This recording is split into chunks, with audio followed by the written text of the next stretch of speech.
Kita telah menyelesaikan dalam surah Al-Jumu'ah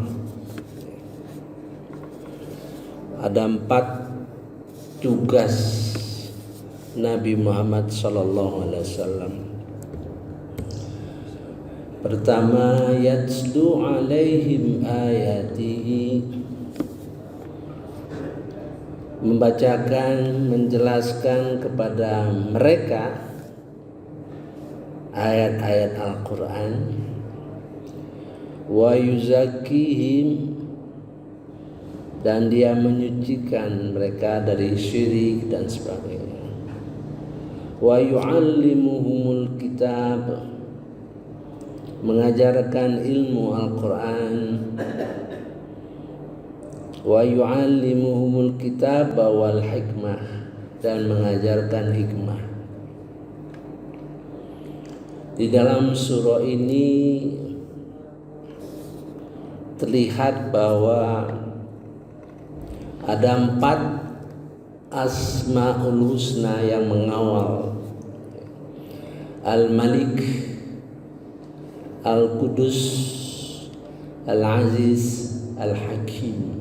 4 diawali yusabbihu lillah. Saya sudah sampaikan kalau ada perkataan Maha Suci Allah, lihat bahwa itu waktu, ya. Dalam perjalanan tugas seperti ini memerlukan waktu yang panjang, ya, untuk ditugaskan kepada pengikut-pengikut Nabi Muhammad SAW untuk meneruskan tugas-tugas tersebut. Dan ini masih perkataan yatslu alaihim ayatihi.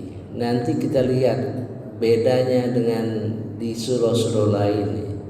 Dia pakai hum di sini, pada tempat lain pada dia pakai kum, kalian. Ya. Hum dengan kum mempunyai makna. Jadi bapak-bapak, ibu-ibu rasakan kalau ada hum artinya berat, lama, panjang perjalanannya. Dan diingatkan jangan sampai kita menjadi seperti orang Yahudi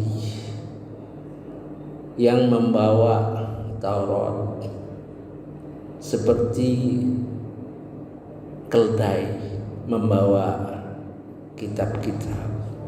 Jangan sampai kita menjadi umat yang membawa Al-Quran seperti keldai membawa Al-Quran. Keldai tidak mengerti apa-apa, bahwa dia membawa sesuatu yang berharga, ya.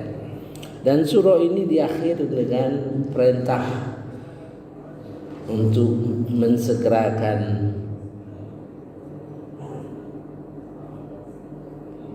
disuruhkan untuk sholat Jumat. Terlihat bahwa berkenaan dengan waktu, ya. Sekarang kita lihat di dalam surah Al-Imran, ya, ayat 164.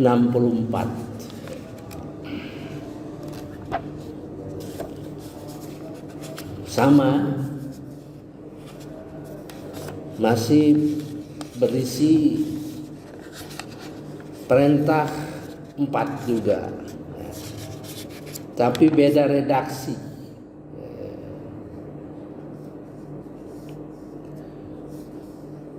Oh, masih hum, ya, masih hum.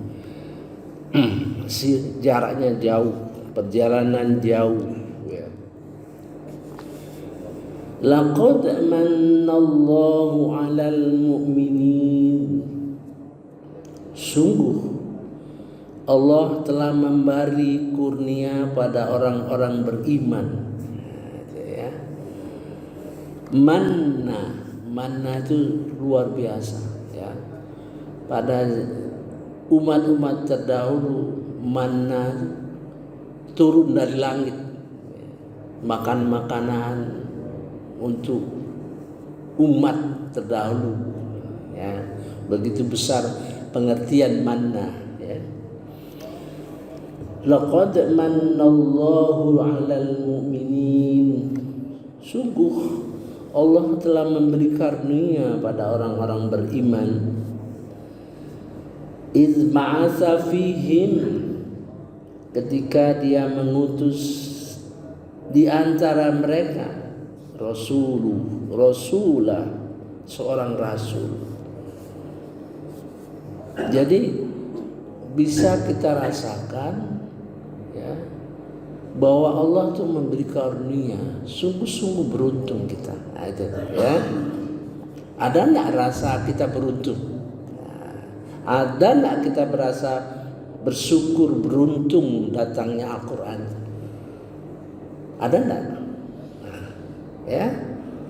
Perasaan itulah yang membuat kita menekuni Al-Quran. Laqad mannallahu 'alal mu'minin pada orang-orang beriman. Min anfusihim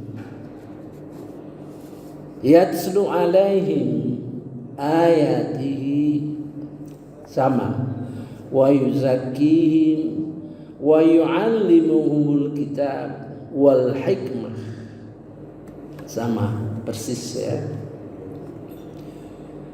Wa in kanu min qablu, dan sesungguhnya mereka dahulu sungguh dalam kesesatan yang nyata. Mari kita lihat ayat-ayat sebelumnya.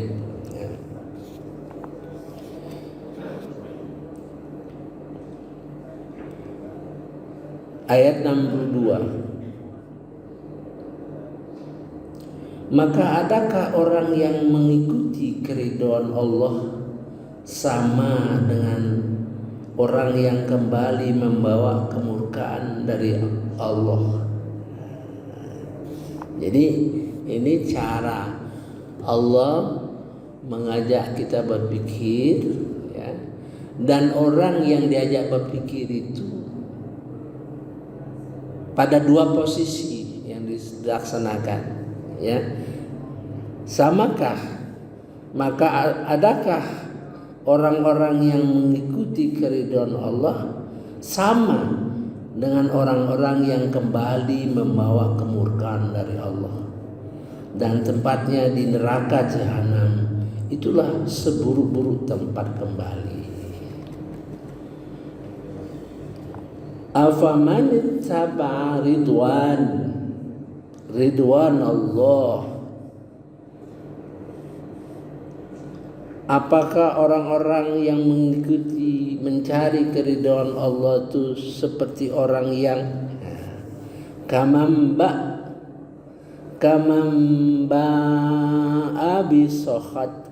bisa khotil minallah, yang membawa kemurkaan Allah.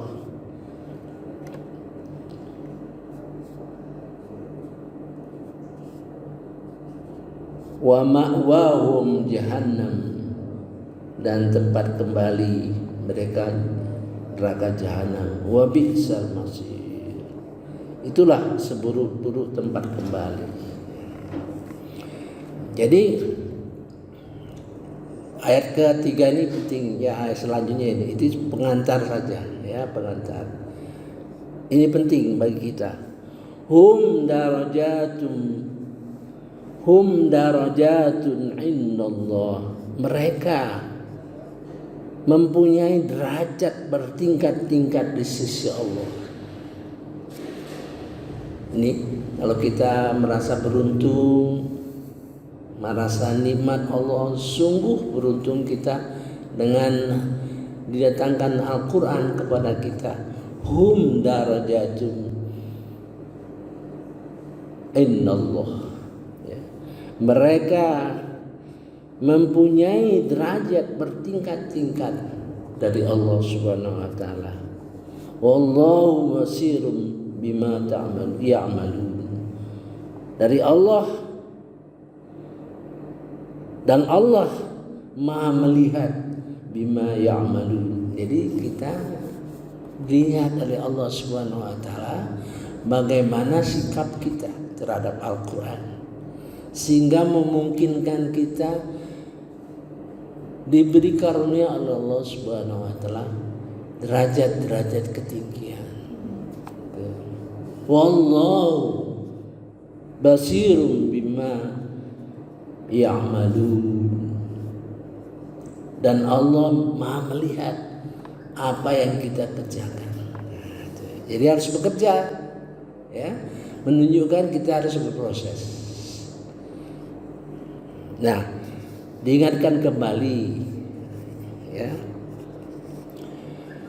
Ini setelah ini kisah perang Uhud, ya, sama dengan di dalam surah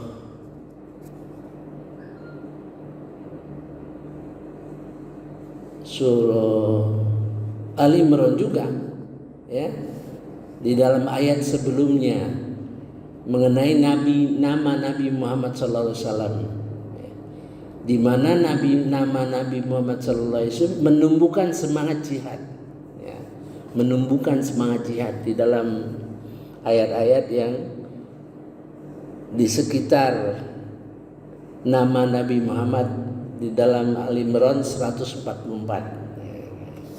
Diingatkan kembali, ya, mengenai perang Uhud itu. Di ayat Al-Imran berkenaan dengan Nabi Muhammad, namanya disebut 144, dikisahkan perang Uhud, tapi dalam pengertian bahwa kita digilirkan oleh Allah Subhanahu wa taala. Digilirkan, menang, kadang kalah, kadang kita jatuh, kadang kita bangkit, ya. Nah, kalau di sini diingatkan sesuatu yang terjadi, ya. Dan apa yang menimpa kamu ketika terjadi pertempuran antara dua pasukan itu adalah dengan izin Allah. Ayat sebelumnya, dan mengapa kamu heran ketika ditimpa musibah kekalahan pada perang Uhud, padahal kamu telah menimpakan musibah 2 kali lipat kepada musuh-musuhmu pada perang Badar. Kamu berkata, dari mana datangnya kekalahan ini? Katakanlah, itu dari kesalahan dirimu sendiri. Sungguh Allah Maha Kuasa atas segala sesuatu. Jadi perang Uhud itu kalah karena tidak disiplin. Rasulullah menunjuk pasukan yang berada di atas bukit, pasukan pemanah berada di atas bukit untuk mencegah serangan musuh yang menggunakan dari sisi yang lain. Karena merasa menang, langsung dia turun ke bawah, akhirnya posisi itu kosong. Maka kembali lagi pasukan yang dipimpin oleh Walid, ya, sebelum Walid masuk Islam, ya. Nah, ini berbeda dengan di dalam surah Al-Imran ayat lain, bahwa kekalahan dan kemenangan itu digilirkan, ya. Ini menggambarkan bahwa orang yang berjuang itu nggak usah berpikir menang atau kalah, itu bukan urusan kita, ya. Berjuanglah sebaik-baik mungkin, sekuat-kuat mungkin. Soal kalah dan menang, soal berhasil atau tidak, bukan urusan kita, ya, bukan urusan kita. pokoknya kita berjuang. Nah gitu. Saya kira untuk pembukaan cukup dulu ya. Jadi nuansanya berbeda. Kalau dalam surah Al-Jumu'ah masih menggambarkan satu sama 4 tugas Rasulullah SAW, cuman dikawal oleh 4 sifat al-husna ya, untuk menggambarkan bagaimana hubungannya. Kita nggak tahu sedalam-dalamnya, nanti insya Allah akan terbongkar. Itu namanya nur ala nur. Nur ala nur itu nur di atas nur, berlapis-lapis ya, berlapis-lapis. Kita tahu sementara ada hubungan 4 sifat al-asmaul husna, ada 4 sifat Rasulullah, tugas Rasulullah. Nggak ada kelihatan ya, susunannya, tapi kita tidak tahu ya. Wallahu a'lam. Mudah-mudahan Allah memberikan kurnia pada kita sehingga terang benderang. Kalau artinya terkait ya, terkait. Kalau arti kata-katanya Kudus, Al-Qudus, Maha Suci. Di tugasnya wa yuzakkihim, menyucikan. Wa yu'allimuhumul kitab Al-Aziz, hikmah, Al-Hakim. Kelihatan dari sisi makna, tapi nggak tahu kita. Wallahu alam di dalam isinya ya. Subhanakallahumma wa bihamdika asyhadu an la ilaha illa anta astaghfiruka wa atubu ilaik. Wallahu alam. Wassalamualaikum warahmatullahi wabarakatuh.